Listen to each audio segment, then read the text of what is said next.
안녕하세요. 바쁜 직장인 제레미입니다.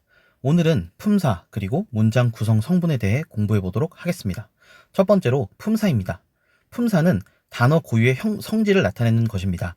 품사에는 명사, 동사, 형용사, 부사, 대명사, 전치사, 감탄사, 접속사 이렇게 총 8가지가 있습니다.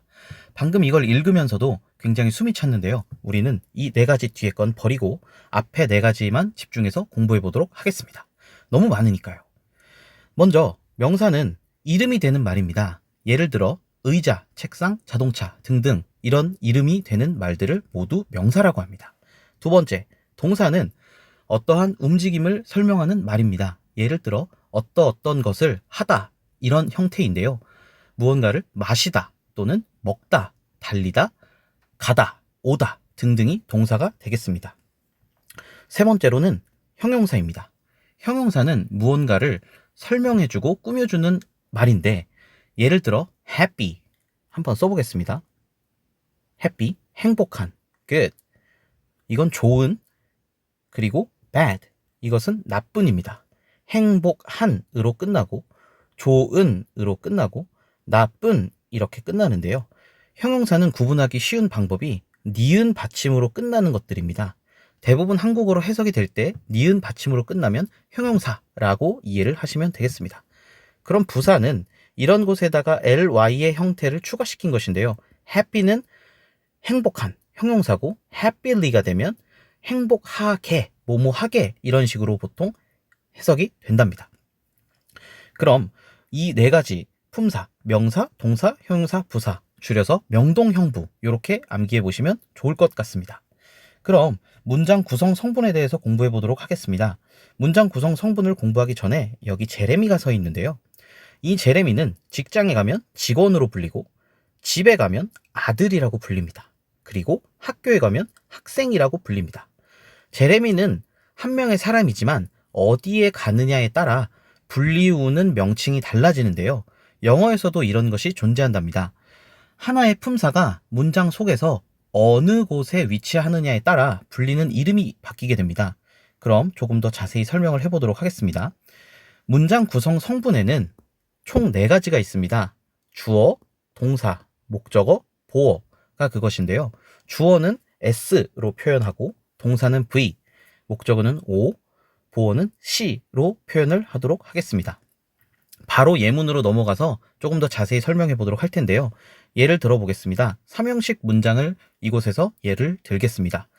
형식과 관련된 내용은 다음에 더 자세히 설명을 드릴 텐데 이번에는 3형식 문장이 주어, 동사, 목적어 이렇게 3가지로 구성이 되어 있다라고만 아시면 되겠습니다.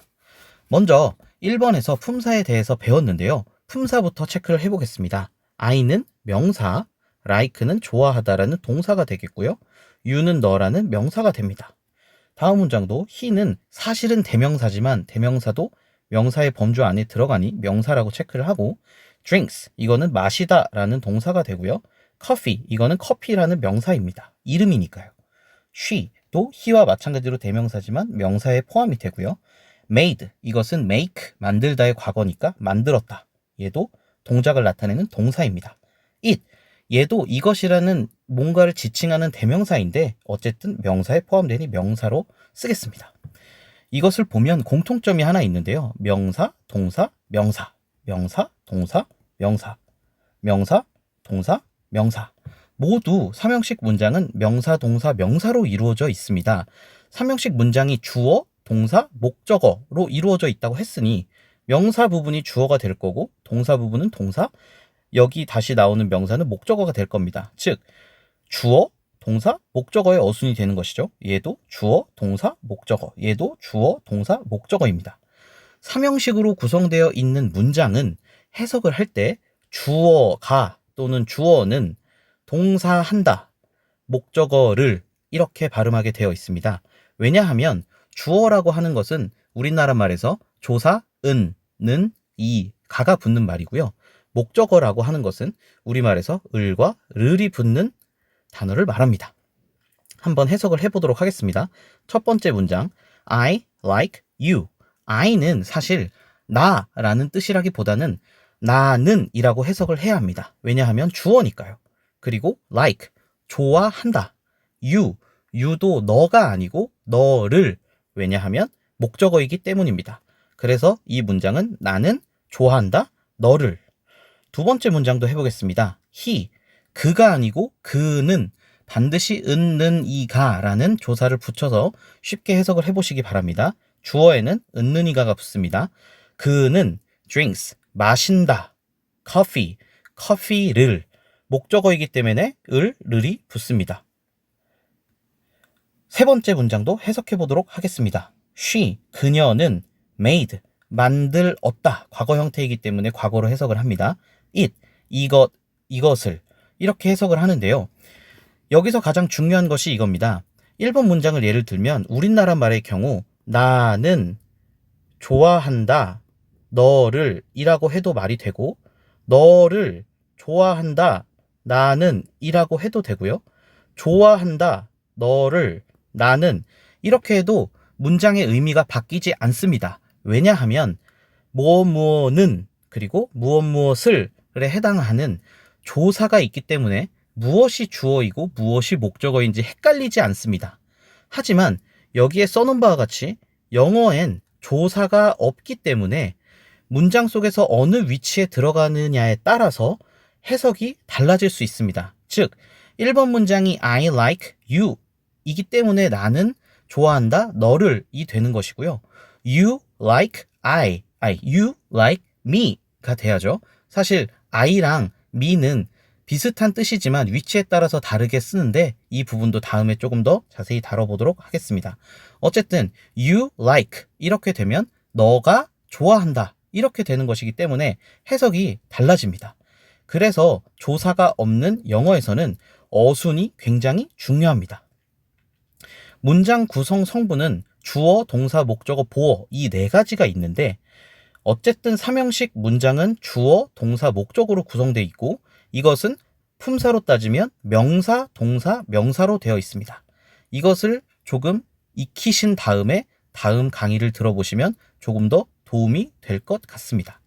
오늘 전달드리고 싶은 내용은 품사에는 8가지가 있지만 명동, 형부 이 4가지만 좀 기억을 해주시고 두 번째 문장 구성 성분에는 주어, 동사, 목적어, 보어가 있다.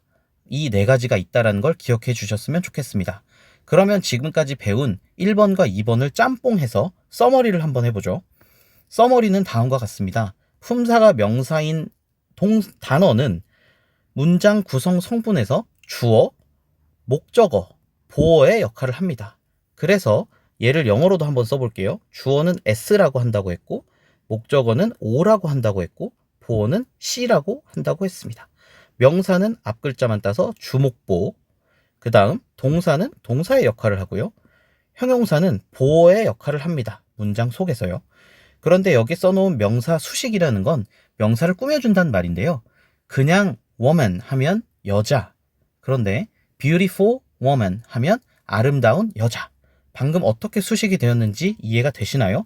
그런 것들도 형용사의 역할입니다. 부사는 형용사가 명사를 수식을 하는데 나머지 것들을 수식한다고 이해를 하시면 되겠습니다. 그래서 오늘의 목표는 이 4가지를 암기하는 것입니다. 이 4가지를 암기하고 다음 강의를 들어보시면 큰 도움이 될 것 같습니다. 감사합니다.